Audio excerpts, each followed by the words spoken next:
ஆண்டவர் ஏசாயா 1ஆம் அதிகாரத்தின் மூலமா என்ன பேசுறாரு அப்படின்னு சொன்னா, வானங்களை கேளுங்கள், பூமியே செவி கொடு. So even the heaven and earth listen to the voice of the Lord. ஆண்டவருடைய சத்தத்தை வானங்களும் பூமியும் கேட்கிறது. ஆனா மனிதர்கள் தேவனுடைய சத்தத்தை கேட்பதில்லை, அதற்கு கீழ்ப்படிவதும் கிடையாது.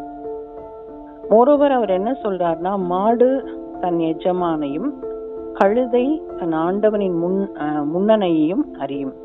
ஒரு மாட்டுக்கும் ஒரு கழுதைக்கும் கூட யாரு தன்னுடைய ஹெட் யாரு, யாருடைய சத்தத்துக்கு கேட்கணும் அப்படின்னு ஒரு மாட்டுக்கும் ஒரு கழுதைக்கும் கூட தெரியும். ஆனா மனிதர்களுக்கு தாங்க யாருக்கு செவி கொடுக்கணும் அப்படிங்கிற ஒரு உணர்வற்றவர்களாக அவர்கள் இருக்கிறார்கள் அப்படின்னு போடப்பட்டிருக்கு. அதனால ஆண்டவர் சொல்றாரு, நீங்க தேவனுடைய வேதத்துக்கு செவி கொடுங்கள். He is our creator and அவரு எழுதி கொடுத்ததுதான் வேத புத்தகம்.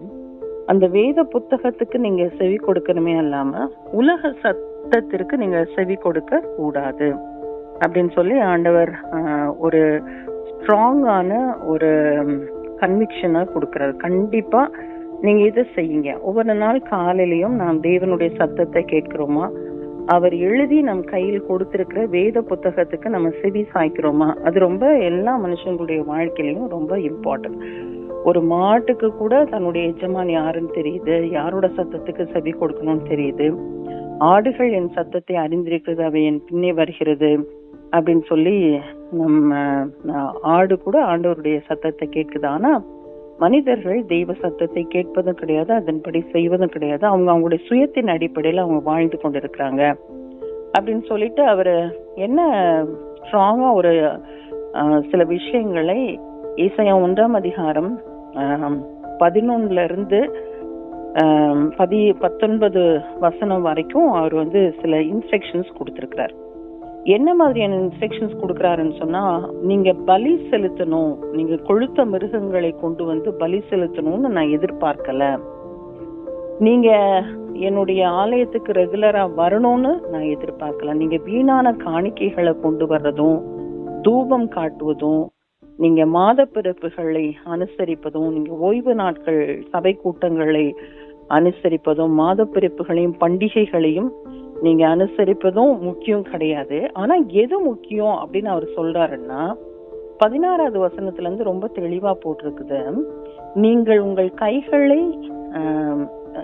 உங்களை கழுவி சுத்திகரியுங்கள், உங்கள் பொல்லாப்பை என் கண்களை விட்டு அகற்றி தீமை செய்வதை விட்டு ஓய்ந்து நன்மை செய்ய படியுங்கள், நியாயத்தை தேடுங்கள், ஒடுக்கப்பட்டவர்களை ஆதரித்து திக்கற்ற பிள்ளையின் நியாயத்தையும் விதவையின் வழக்கையும் விசாரியுங்கள். சோ நீங்க நன்மை செய்வதை விட்டு நீங்க தீமை கண்டினியூஸா செஞ்சிட்டு இருக்கீங்க. பட் நீங்க பலிகள் செலுத்துறீங்க, உங்களுடைய காணிக்கைகளை எல்லாம் ரொம்ப தெளிவா நீங்க கொடுத்துட்டு இருக்கீங்க. இது எனக்கு பெருசே கிடையாது. So God is very strongly recommending. இது எல்லாத்த விட பெரிதான ஒரு காரியம் என்னன்னு சொன்னா, நன்மை செய்ய நீங்க படிங்க.